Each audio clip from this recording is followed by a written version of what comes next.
মানবো না মেনে নেব না, ওয়াকফ সম্পত্তি মোরা ছেড়ে দেব না। মানবো না মেনে নেব না, ওয়াকফ সম্পত্তি মোরা ছেড়ে দেব না।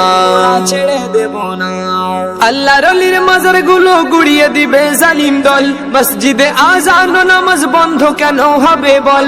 আল্লাহর ওলির মাজার গুলো গুড়িয়ে দিবে জালিম দল, মসজিদে আযান ও নামাজ বন্ধ কেন হবে বল। গোরস্থান দখল মোরা করতে দেব না, মানবো না মেনে নেব না, ওয়াকফ সম্পত্তি মোরা ছেড়ে দেব না। মানবো না মেনে নেব না, ওয়াকফ সম্পত্তি মোরা ছেড়ে দেব না। জেগে ওঠো মুসলমান, ঘুমিয়ে আর থেকো না, মোদের দেহে থাকতে জান ছিনিয়ে নিতে দেব না। জেগে ওঠো মুসলমান, ঘুমিয়ে আর থেকো না।